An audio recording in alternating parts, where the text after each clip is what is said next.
filter needed. I'm Coral with Nash and Dayu. We are your podcast for entertainment, girl talk, and much, much more. As always, we hope you enjoyed today's video. Don't forget to subscribe, like, and share, as it does help out our channel. So, ladies, for today, I had a couple thoughts that I just wanted to hear you guys' opinion on. Okay. Y'all okay with that? Yeah, no, I'm good. What were your thoughts, girl? All right, so what would you say is your best trait about yourself? At least for me, my best trait would have to be my loyalty. It's kept me in situations that my common sense probably should have taken me out of. No, but yeah. Right there with you. Yeah. You're a very loyal person that can almost lead you to be gullible at times when you're too loyal to someone. Especially when I have my full trust in you. You could tell me that the world's falling apart and I'm going to believe you because that's how much. And you're going to be like, oh, let's get ready. Let's back up. Let's go to the bunker. Yeah. Let's go to them underground tunnels. Not the Diddy tunnels, girl. At least they got baby oil down there. You'll be very moisturized. The birds agree. The birds agree, Nash. I don't know what my best trait would be. I think my best trait is maybe has to deal with like positivity, or the fact that like I like to think of things always glass full. Like I'm a very positive person in that sense. So like no matter the situation, I'm always looking at the positive outcome. And that has its downfalls, because then, I maybe get myself into situations, or maybe get myself too deep into something. It's probably gotten me into a couple situations where like, because I didn't really focus on the negative side of things, I maybe missed the warning signs. You were let down pretty quickly. Yeah, I was pulled back down to earth real quick. So, yeah, I think that's my most positive trait, is just being optimist. I would honestly have to say a positive trait about myself. I mean, it could be positive and negative, depending on, who. But I feel like I'm a very blunt person, and obviously that can come off very sour to a lot of people. Yeah. But with, that being said, I'm just real honest. Whether it hurts you, whether it makes you cry, whether it makes you happy, I'm going to tell you how it is. Whether you got a booger in your nose, I'm going to let you know. Like I'm just that person. But we need that person. That's like when you have a piece of cilantro and everybody's like, ha, ha, ha, yeah, ha, ha, ha, ha, ha, ha. And then the one person goes and tells you, you got something in your teeth. Right. Just wanted to let you know. And all of the people around you were definitely looking at the one thing in your tooth, but not saying anything. So you do need, from time to time, a very blunt person that'll just be like, yo. You could kind of put that scenario into your whole life, though. Like even though you use that as an example as a cilantro in your tooth, you could use it for your whole life. When you do have somebody who's blunt like that in your life, when when they see that you're probably going through the wrong path, that person's probably going to call you out on it and be like, hey, tighten up. Yeah. So. But then bluntness does definitely like teeter-totter on the line of rude, because depending on how blunt you really are, you really have to, sorry, the freaking Mexico hat keeps popping up. Depending on like how blunt you are, it can rub people the wrong way, because it does come off sometimes as insensitive, and it's not coming from a place that is not sensitive, it's coming from a caring place probably, but to the receiving person, come off like rude. I had to learn, I'm still very, very young, but I had to learn within recent years as well, like I had to be very careful with what I say, whatever comes out of your mouth can come true. Whatever comes out of your mouth is is what makes life in a way. You know what I mean? Like, so be careful with what you say. Your mouth is a weapon. It really is, you know? And like I said, I do know that being blunt can be good and it can also be bad. Yeah. But you just got to learn how to censor that. You know what I mean? Like, you gotta know how to handle a situation or the conversation more rather, you know? Definitely. I mean, since we're on the topic of traits, what do you think is your worst trait then? Would it be the exact opposite of what your best trait is? Because for me, honestly, it is. Like, I'm a very positive person, but I can be very, very nasty to the people that get on my bad side. Maybe that's the Gemini in me, like, you know, polar opposites. But like in a situation, if I'm like angry, I see red. You know, I kind of think that might be it. Is your worst trait like the complete opposite? Because I would say for me, I'm very loyal. But once I decided to walk away, I will not look back. When I say that's it, when I tell you I'm done trying, there's no going back for me. Like you said, I will see red. No, like, so I do kind of think that maybe your best trait, whatever your best trait is, whatever's the opposite is your worst trait. great. So what would you consider your worst trait, Nash? I mean, if blunt is positive, lying would be negative, no? Well, So, are you a liar? if you need me to hide a body, I don't know shit about it. I don't think that would be your worst trait. You think lying? I mean, I don't consider you a liar. I don't consider her a I liar. don't consider you a liar. She's very a liar. Like, you So, know. So what is your worst trait? I think personally my worst trait is just I carry my emotions on my sleeve. If you really consider what she just said, you know, her best trait is being blunt, right? But she is a sensitive person. So could you take a blunt person? Could you really stand to someone being you to yourself? You know, because you do wear your heart on your sleeve, because you are so sensitive, yet you are a very blunt person. Can you really take what you dish? Because then it really does fall into like your best and worst traits are completely opposite, you know? For me, I'm a very optimistic person, but I can be the worst person in your life. I will make it my life's goal. If I really get to that point with you, I will make it my life's point to make your life a living hell. Sure, for sure. And that is my worst trait. I'm working on it, guys. I'm not perfect. But if I'm being 100% honest, if you get on my bad side, I'm so sorry. You are going to get a very bad side of me. You know, for Cody, you are very, very loyal. Yet you can walk away like that. Without a doubt and never look back. By far, I believe that you are 100% correct. And I think that all of our traits, to be quite honest, definitely determines exactly who each of us are, you know? Like, it's a perfect personality trait with obviously a little bit of Yeah.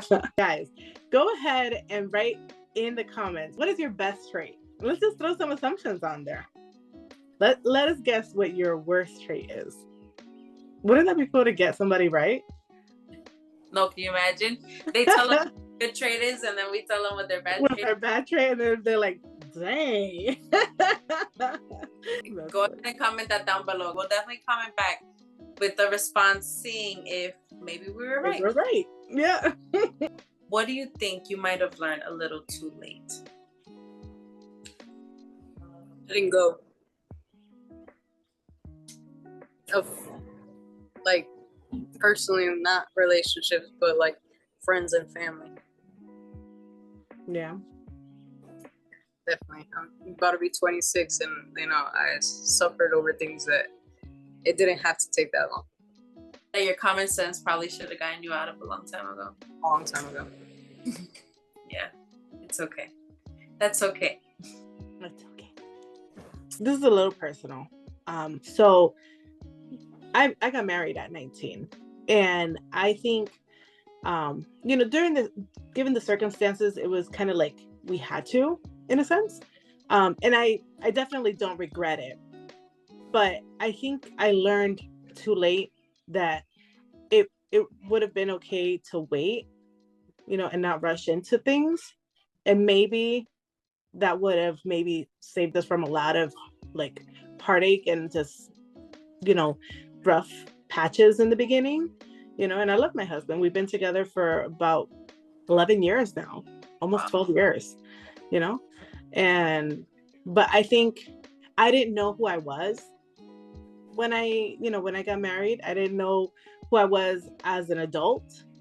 And then I was put into this role of a married wife, and I lost myself. So I think I probably learned the hard way that some things you can wait.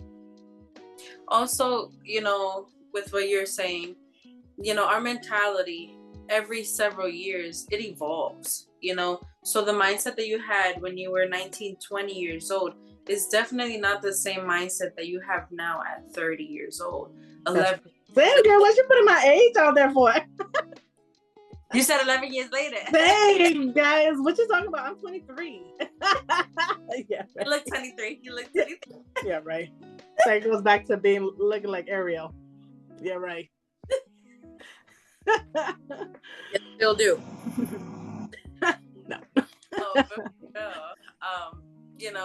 But that's so true. Yeah, your mentality definitely changes. Definitely. You learn. You live and you learn. Exactly. It'll definitely make you see life differently. It'll make you understand life differently. I think it molds you. Yeah. I feel like for me, something that I might have learned a little too late is that no matter how much emotion and feeling that you might have into the hurt that you might feel, that life goes on. Because if you really don't process and understand that hurt, you're kind of going to get stuck whatever time period you got hurt in forever. You know what I mean? I like that. I mean, honestly, have you guys ever had like somebody from your past come back into your life? That's for something else. Cut. I didn't say nothing. Oh, I gotta go. That'll be for another conversation. Okay? Yeah. Go ahead and let us know in the comments below what your best traits are. We're going to try to figure out what your opposite trait would be and see if that is your downfall. Yeah. Let us know what you feel like you might have learned a little bit too late. It's okay. There you go. All right, guys. On to the next.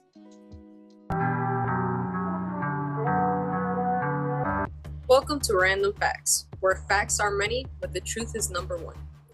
Today's random fact is about a beautiful, majestic, and also kind of creepy animal. It's an owl. Really? Yeah. Okay. So, owls. As Coral's favorite animal, did you know that owls don't have eyeballs? What? How do they not have eyeballs? I was just as stunned as you. There's no way they have no eyeballs. So, let me explain. Instead of them having eyeballs, they have tube-shaped eyes called eye tubes or cylinders. Do they look like tubes? For real? So they have sclerotic rings, meaning it's a bony structure in the skull that holds the eye tubes in place. That ring prevents the owls from moving their eyes. So on top of the fact that they have no eyeballs, their eyes don't move? Yeah. Listen, they might as well just be blind. Honestly, I feel like that's a joke made by God 2 owls. Like, you're not gonna have eyeballs, and what I am gonna give you, you ain't gonna move it. But then again, that makes sense why they have to move their whole head. The owls have evolved to have necks that can rotate up to 270 degrees to look around. So it's not 360 how some people think, but it is 270. I know I can't do that. I can barely do 90. That's awesome. That's crazy. That's a fact for me for sure. I did not know that. Yeah. I would have thought their eyeballs would have moved at least. At least, girl. I mean, that's like a sick joke. They don't got eyeballs. My bad. On top of the fact that you got weird shaped eyes, you can't move them. And a big head with no neck. Like, technically the best neck. Bro,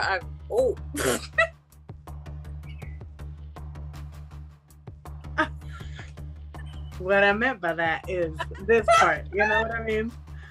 The actual body. The weirdest part, I don't know if you, I know Coral, we've watched like several videos about like animals and stuff. Like, I love learning about animals. Yeah, I love animal documentaries. Yeah. So I don't know if you knew, but like camels do have like multiple eyelids for like several different things. Really? Yes. So owls have 3 eyelids. Have one for blinking, one for sleeping, and one to keep their eyes clean. Okay. What?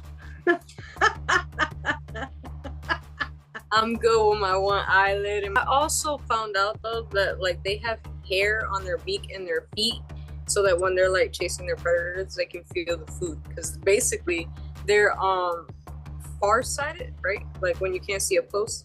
Yeah. So they can't see when you're up close. I don't know, this bird. Funny. Oh my God. These are not God's perfect creation, girl. These are God's most effed up animal. This was probably one of those like, well, we need to fill in something here. Here. Have you seen the owl without like any feathers? I've seen an owl. Yeah, girl, those are creepy. They got long ass legs. They're so ugly. They look like they can just pick themselves up and just keep walking like regular people. I don't know. It looks like they pick up their fupa and start running. Yeah. Let's go. Let's go.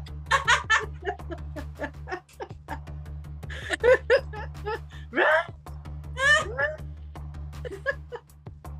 Pick up your fupa, girl. Oh, we gotta go. That's your spirit animal.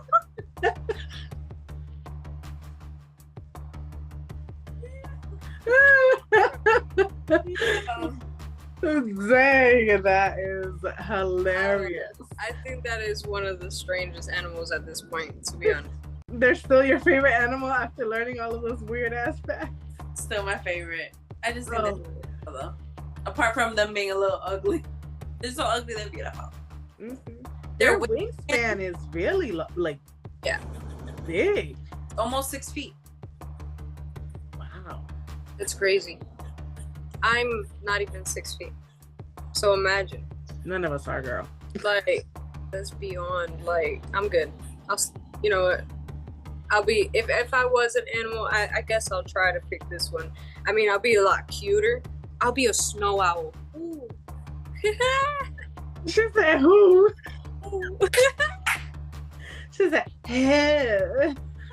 Yeah. I would be a snow owl. They're so pretty. Like, they're so, so pretty. You know, it was a very weird, and this is how the animal became creepy. But, you know, facts are facts, you know? And this world ain't nothing without these facts, because honestly, I didn't know that, and I could have went a long time without knowing that. I could have went my whole life without knowing half of the things I just learned today. All right, guys, comment down below if you guys knew that owls didn't have eyeballs, or that they were cylinders, or that they had 3 eyelids. Okay. Just let me know down below, because Yeah. this is crazy. It's just too much, girl. On to the next.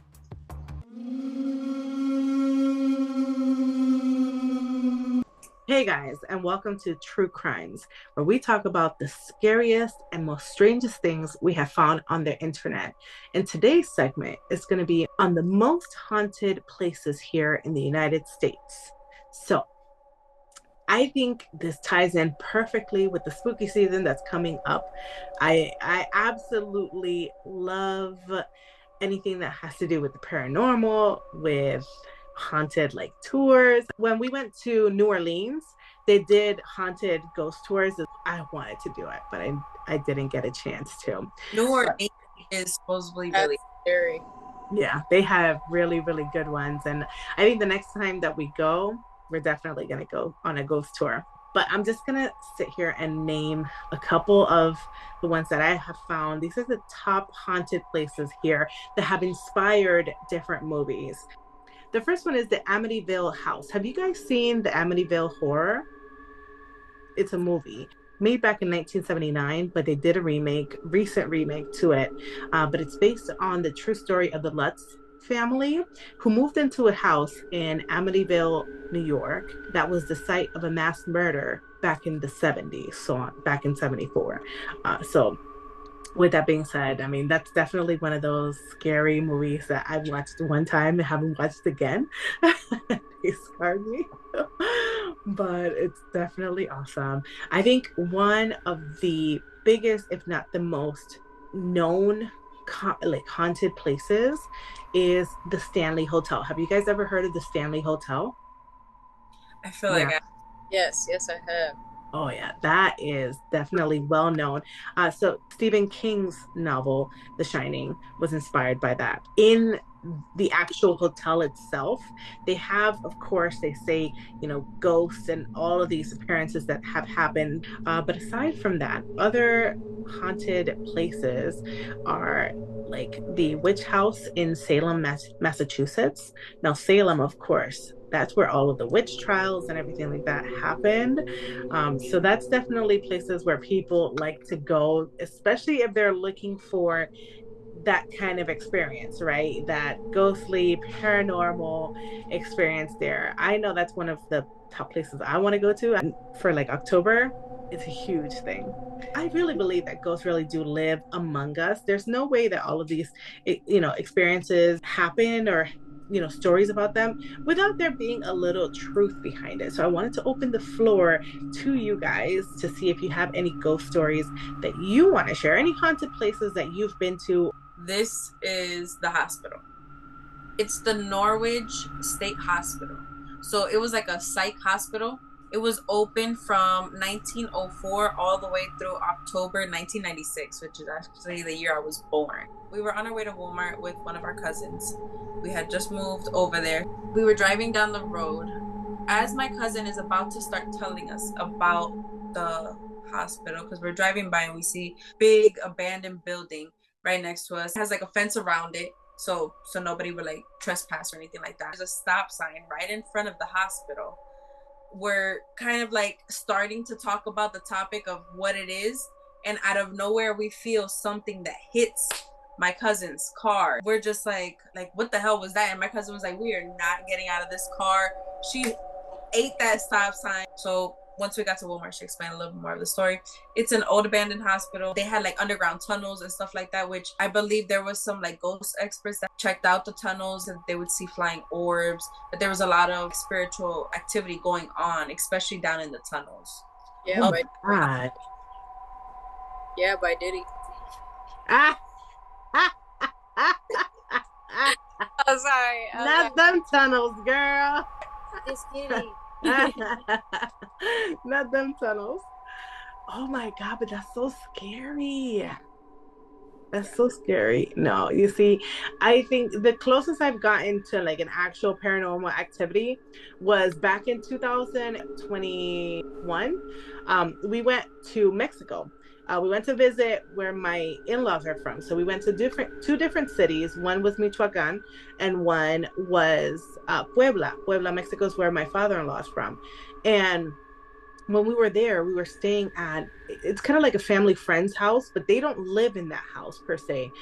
So they built the house, but they are actually here in the States. So they don't really go there that often. They just go to visit. And that's, where, of course, where they stay. So while we were there, they let us stay in their home. But it's really known, especially in Mexico, like the towns are small, and the people that die, they have like a central cemetery, and all of the houses are pretty much built kind of like relatively around the cemetery or very close to it. So there's a lot of activity, especially at night, that happens because of that. And so when we were staying there, right, it was all of us, all my in-laws, everybody. And when we got to the house was empty, but just going in, you could feel that something just was off about the house. Like it was, it almost felt like an abandoned house. You know what I mean? It didn't really feel homey. It just felt like an abandoned house. It had a weird feeling to it. You could sense kind of like in the corners were just like extra dark for some reason. My sister-in-law, her boyfriend, he is like very sensitive to like spirits, and I don't want to say he's like a medium or anything like that, but he's very sensitive to spirits. He can see them, he can, he can feel them around. When we were there, he says that he felt the spirit of a little girl like being in that same area. Like, and honestly, when we were sleeping, you could almost feel like something was just watching you from the corners. Yes. So honestly, I didn't sleep good that night because it's so weird. It's like a feeling you get that something is just watching you. Because these houses, I mean, in Mexico, it's not common to have doors like we have here. Like they're just open rooms. You could see the dark living room from the room that we were staying in. And it was just like, for some reason, extra dark in there. As we were driving out the next morning, and I believe there was another person that saw it as well, they saw this little girl's ghost peeking out of the side of the house as we were leaving in the morning. Wow, that's crazy. So there is a very big possibility that I slept in a haunted house. And yeah, no. Oh, I'm so glad that I didn't see anything, because if I would have seen something, we are leaving. Leaving. great. Nash, you have any experiences yourself with any haunted houses, any haunted items? Have you guys ever done the Ouija board? No. I could never. Oh my goodness. I could never. That, even as a kid, it was scared the Yeah. living bejesus out of me. So I remember my aunt was living at a mobile home in this, point of her life, and she was sleeping or doing something in the back room, all the way in the back of the house. Me and my little cousins were in like the living room. Minder, mobile home is rectangular, so it's like one room here, one room here, one room here, one room here. Pretty much. So we were like right dead center in the middle in like the kitchen living room area. We're playing at that time. We were playing Just Dance on the Wii. We were having a great time. Something happened that we start saying like scary stories or whatever. At this point, the TV's off, everything's off. All the cabinets in the kitchen literally swung open, like super hard. And we were all like, so I was just like, trying to stay positive. I'm the older cousin, they're little. I'm like, I'm gonna have a heart attack here, but let me go close them. So I close them again. Like 5 minutes pass. Here we go again. Bam! At that point, we ran and we got my aunt, because that was too much. That is like, too much. I really almost shitted on myself. Girl. That is crazy. Oh, you're braver than me. That would have dipped. Oh man, that was crazy. I was young too. I was maybe like 11, 12 years old. First rule of survival. Everyone for themselves. Everyone for themselves. Well, I think we can definitely attest that ghosts are real and they live among us, guys. So if you have any scary stories to share, we would love to hear it down in the comments. We want to get the scariest story possible, even if it's fiction. Scare the bejesus out of us. And that way we can feature you on the last week of October's podcast. So I want to feature all of the stories that we get here on our segment in the comments section. So guys, if you want your story to be featured, go ahead and drop it down in the comments and we will air it on our last podcast for the month of October to round out all of the scary stuff that's coming this month. So that being said, as always, if you weren't scared, you are now. Next.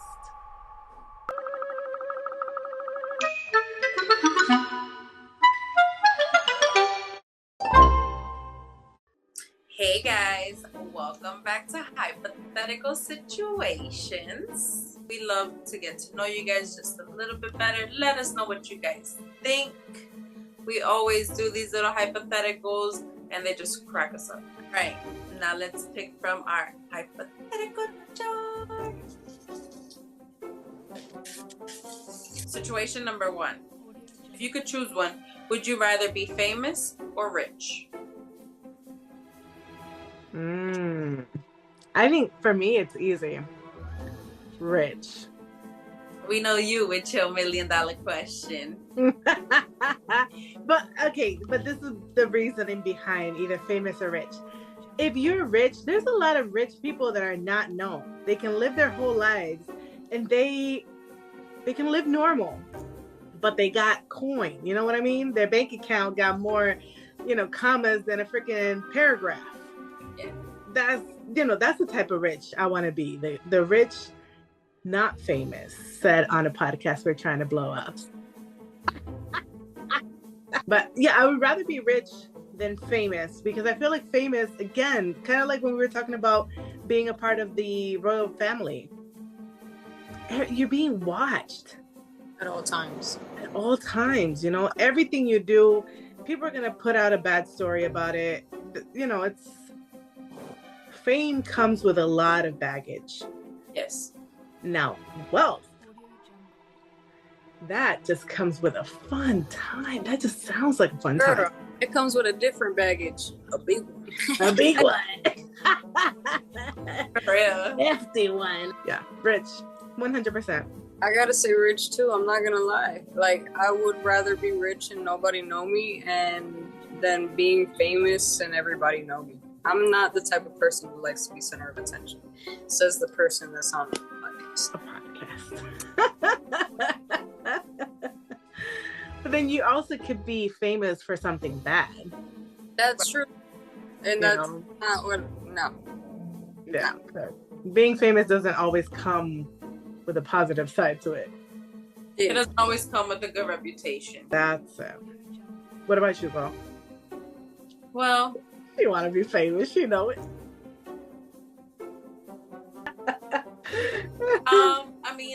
If I had to choose, of course, who wouldn't want to be famous and be rich at the same time? But if I had to choose, I think I would agree with you guys and just kind of choose being rich. But I still wouldn't mind being famous. Says the social butterfly on our podcast. The golden retriever. What would you do if you found out you were adopted? Well, Corey, I have a confession to make. No. I don't know what I would do if I found out I was adopted. Would I want to find my real family? Why did they leave me in the first place? Sometimes the unknown is better left unknown. Yes. Personally, I think that if I found out I was adopted, I would just leave it at that. I am with a family that loves and cares for me. At least, if they really do love me. If that was their situation. If that was my situation, of course, if I had a good family, there would be no reason for me to look for something else. There's no missing piece per se. Yeah, maybe I just discovered a little hole, but I'm gonna fill that hole up with what this family actually provided and gave to me. Love, something that my genuine family could give to me. Blood, you know what I mean? Yeah. I mean, I think the only way I would consider it if I was in that situation would be for health reasons. Because if you're adopted, then you can't relay anything that you've, gone through, like family wise. Like if people from your family have died because of certain things, or, suffer of certain diseases or suffer of anything, you wouldn't have any connection to that. So, I mean, I guess in that scenario, maybe I would look for the information. I think for me, I'm just a curious person. So I think at one point curiosity would kill this cat.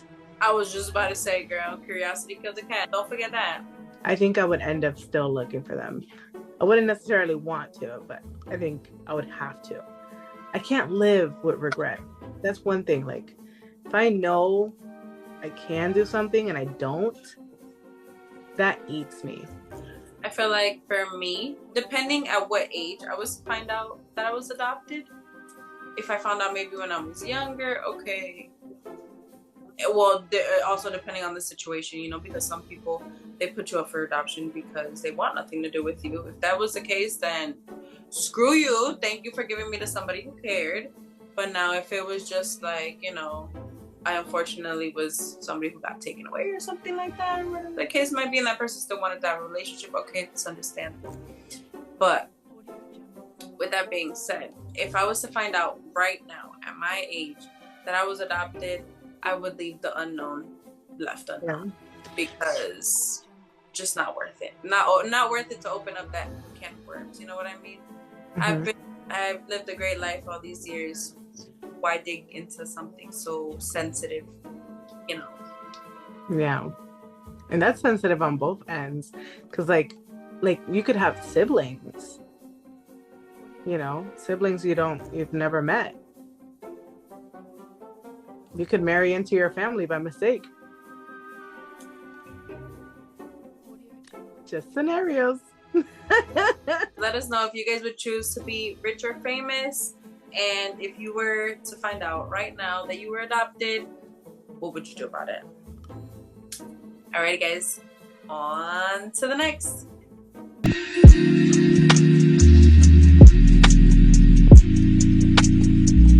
Welcome to Mindful Convos, where it can get a little uncomfortable, but that's okay.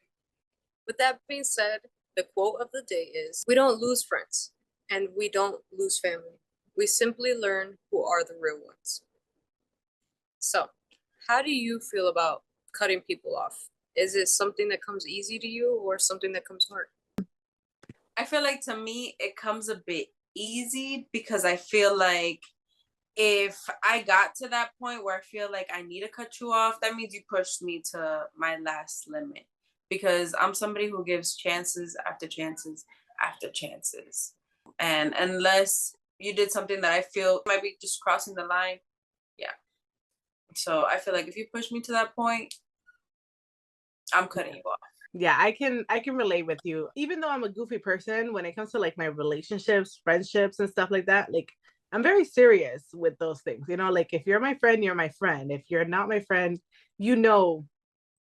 I make it blatantly obvious. I wasn't like this before, but I feel like now, yeah, I'm very easy to cut people off, especially because I'm not as social as I used to be. So my group of friends is very, very, very small. And I like it that way.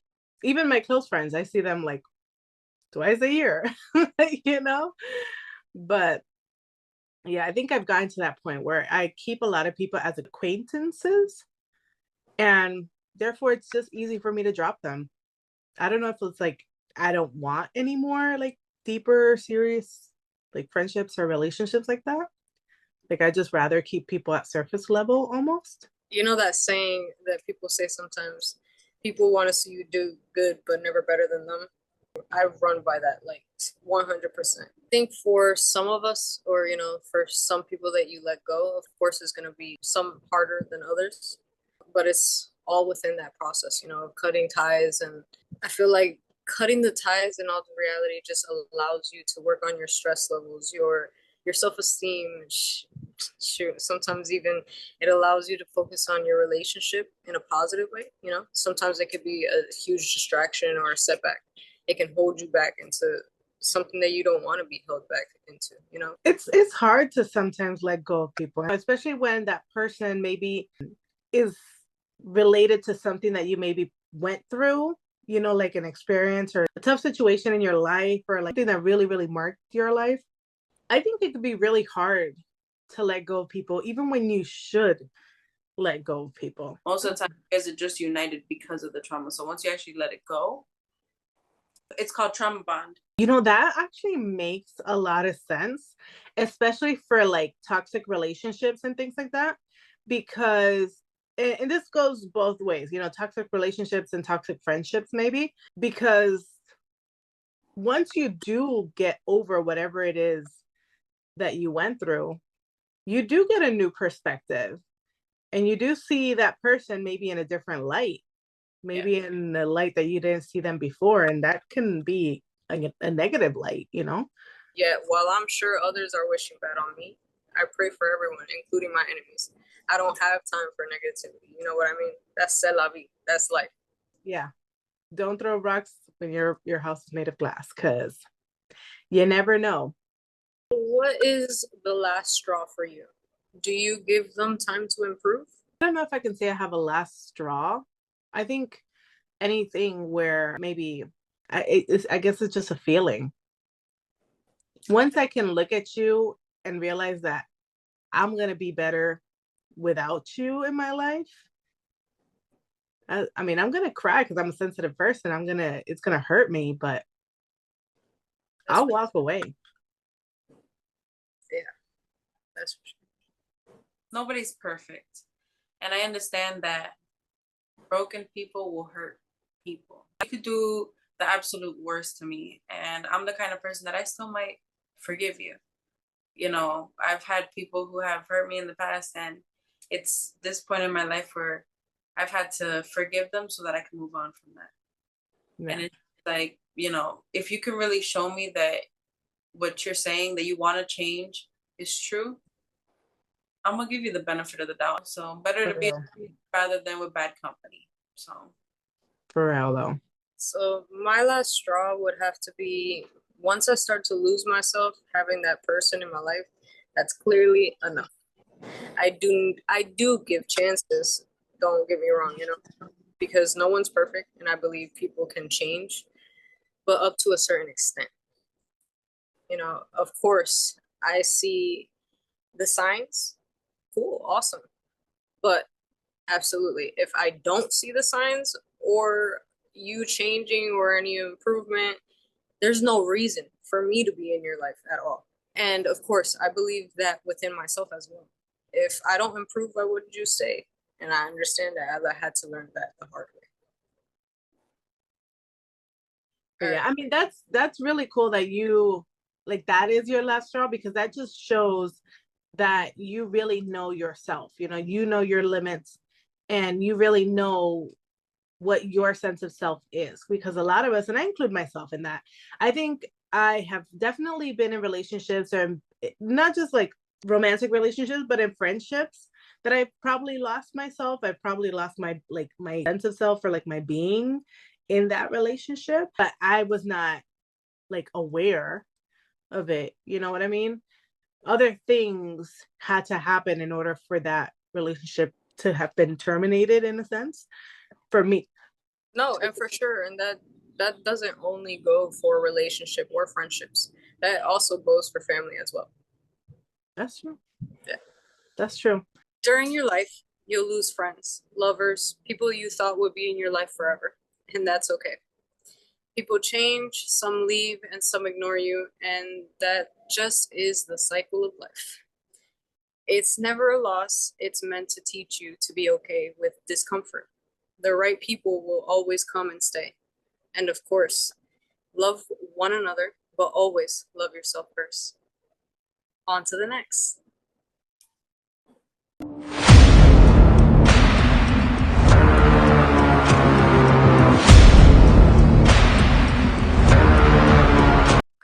Hey guys, and welcome back to Deep Dives, where we analyze movies, music, and shows.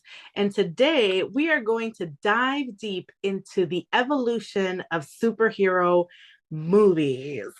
As you can tell. As always, a quick reminder, guys, we are not professional reviewers. We are not professional critics.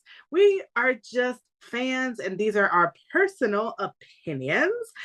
So don't come at us. These are just our personal opinions as fans. But I did want to dive deep into the universe of superheroes, the movies, and the evolution behind it. The journey of superhero films is a captivating story of transformation. It goes from its modest beginnings to today's blockbusters, and the genre really did experience an extraordinary evolution.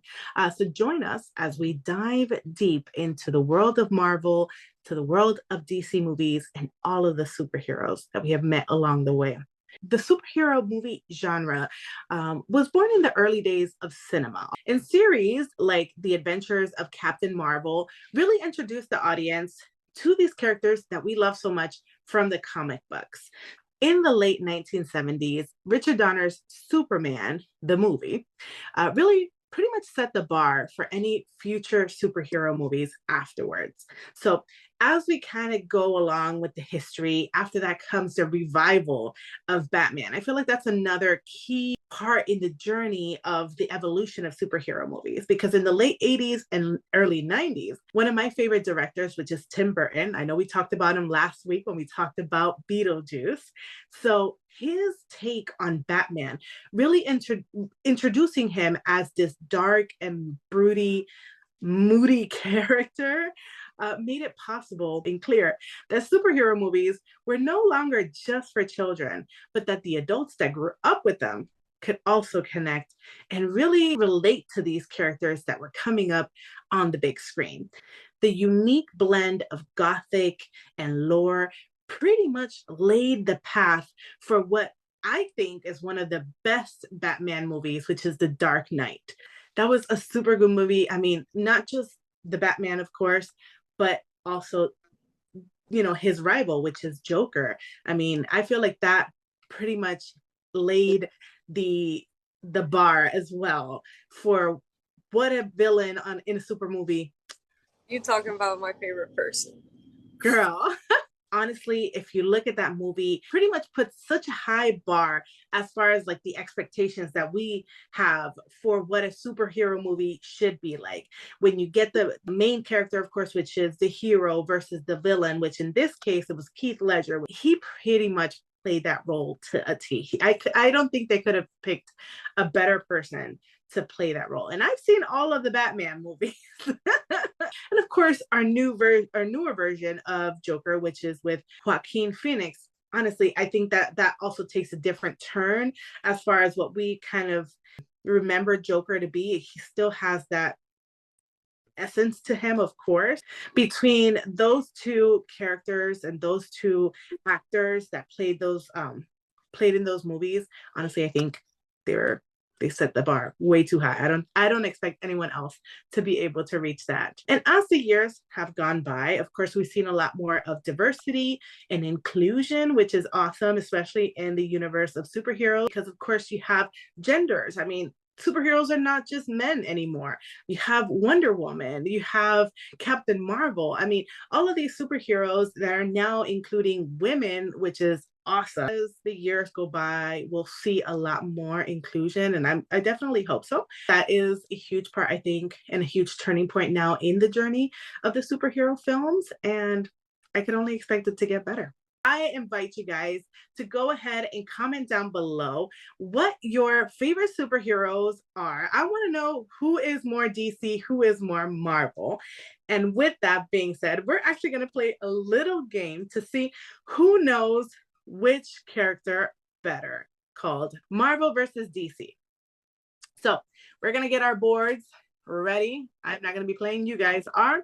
But I'm going to see with these two girls, just a disclaimer, they are not the biggest superhero fans, nor have the most knowledge in all of them, but I have faith in them. I know you guys do too. I'm just going to lay out 10 different superheroes for you guys, if they're part of the Marvel universe or if they're part of the DC universe. And let's see who gets more right. I'm going to start with, I think, a very easy one. I think you both should get the point here. But first superhero is Superman. Oh, yes, you both got a point. That was a very, very easy one. All right, let's see if I can find something a little bit harder. All right. What about Shang-Chi?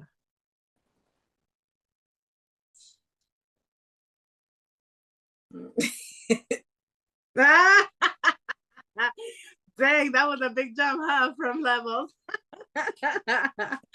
All right, but this one, unfortunately, Cody, you did get it wrong. So he is in Shang-Chi and the Legend of the Ten Rings. That movie came out not too long ago, actually, just a couple years back.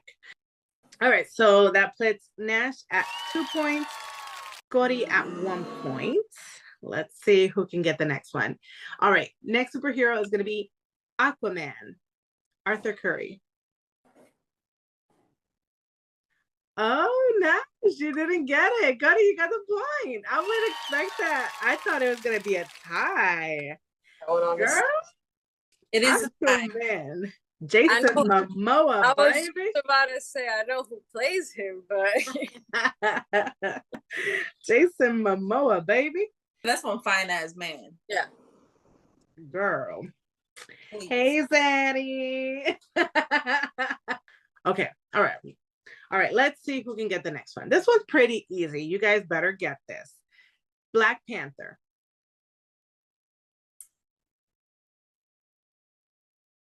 Yes, Cuddy, what was that face of? You don't know. I had to really think about that one. You had to really think about that one. Jesus. You're back to being tied. All right, let's see if you can get the next one. Where is Ant-Man from?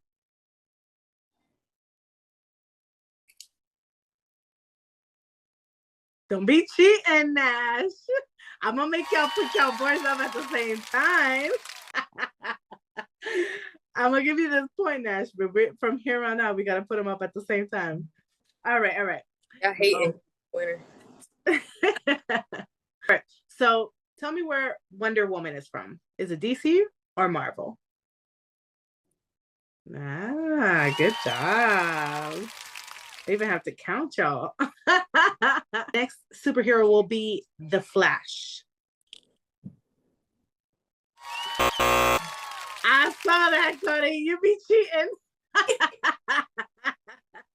Yeah, I thought I knew that one too. The next superhero I'm gonna name, he is my favorite all-time superhero because I absolutely love this actor. He is Daddy number 2 next to Ryan Reynolds. You guys know my favorite all-time is definitely Deadpool. We've gone over it. So next up, number 2 in my list, at least. Where is Star-Lord from? DC or Marvel?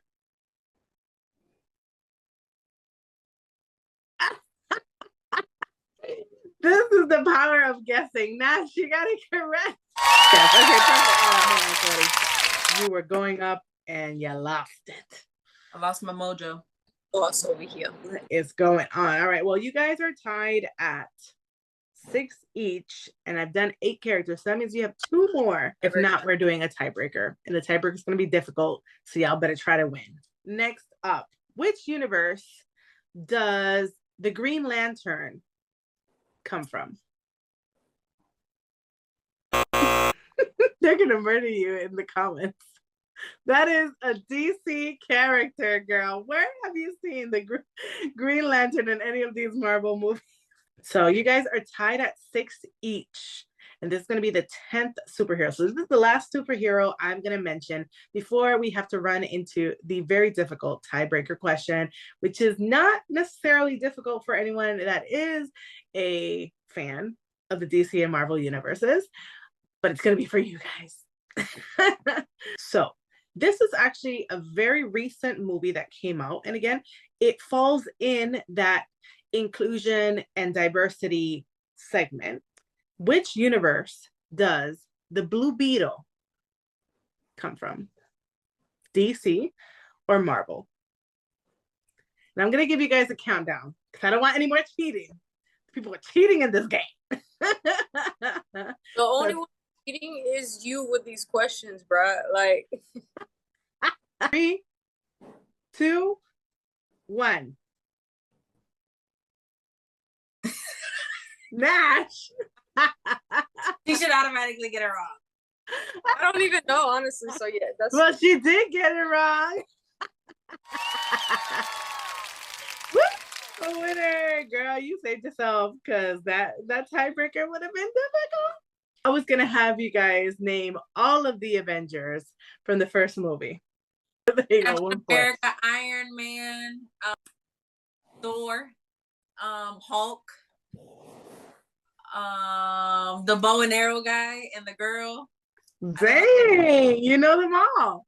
Well, that was the game, guys. Thank you guys so much for playing. And for all of you that were playing along with us, I hope you guys had all of the questions correct. I will be so happy to know that we had at least one person that watches our game that had all of them correct. But go ahead and put down in the comments, how many questions did you get correct? How surprised were you that Cody knew all of the freaking Avengers? I was definitely surprised. And who thought that this was how the game was going to turn out? All right, guys. So that's all we have for you today. And remember, as always, comment, like, share, and subscribe. And with that being said, we'll see you on the next one. Bye.